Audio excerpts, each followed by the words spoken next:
అండి నమస్తే. మీ భక్తియుక్తి ఛానల్కు స్వాగతం. ఈరోజు మనం కార్తీక పురాణ కథామృతంలోని 23వ అధ్యాయం సంక్షిప్త కథను గురించి తెలుసుకోబోతున్నాం. శ్రీరంగ క్షేత్రంలో పురంజయుని ముక్తి అగస్త్య మహర్షి అత్రి మహర్షిని అడుగగా అత్రిముని ఇలా వివరించారు. కార్తీక వ్రత ప్రభావంతో పురంజయుడు మహాబలవంతుడై తన శత్రువులను జయించి రాజ్యాన్ని ధర్మపరంగా పాలించేవాడు. అతడు విష్ణు భక్తుడై సత్యనిష్ఠుడు, దానశీలుడు, వేదవేత్తగా ప్రసిద్ధి పొందాడు. ఒకరోజు సపరివారముగా పుణ్యక్షేత్రాలు దర్శిస్తూ శ్రీరంగానికి చేరాడు. అక్కడ కావేరీ నది మధ్యన శేషశయ్యపై శ్రీరంగనాథుడు దర్శనమిచ్చాడు. భక్తి పరవశంతో పురంజయుడు విష్ణు స్తోత్రాలు పఠిస్తూ దామోదర, గోవింద, ముకుంద, రక్షమాం అంటూ భగవంతునికి నమస్కరించాడు. కార్తీక మాసమంతా అక్కడే ఉండి వ్రతం పూర్తి చేసి అనంతరం అయోధ్యకు తిరిగిపోయాడు.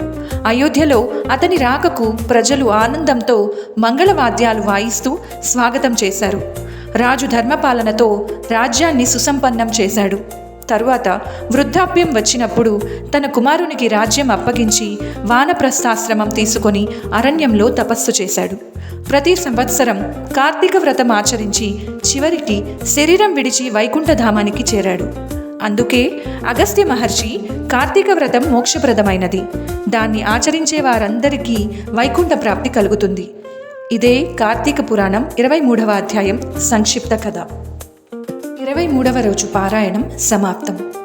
ఈ వీడియో మీకు నచ్చినట్టయితే లైక్ చేయండి, షేర్ చేయండి, కమెంట్ చేయండి.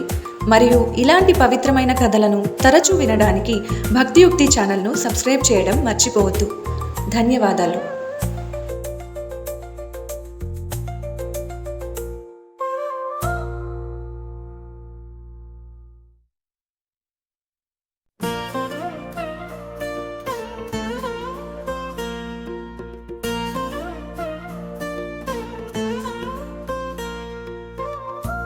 ఈ కథను మీరు పూర్తిగా తెలుసుకోవాలనుకుంటే మన భక్తియుక్తి ఛానల్ వీడియోస్లో కానీ ప్లేలిస్ట్లో కానీ చూడగలరని మనవి. ఈ వీడియో మీకు నచ్చినట్టయితే లైక్ చేయండి, షేర్ చేయండి, కమెంట్ చేయండి. మరియు ఇలాంటి పవిత్రమైన కథలను తరచూ వినడానికి భక్తియుక్తి ఛానల్ను సబ్స్క్రైబ్ చేయడం మర్చిపోవద్దు. ధన్యవాదాలు.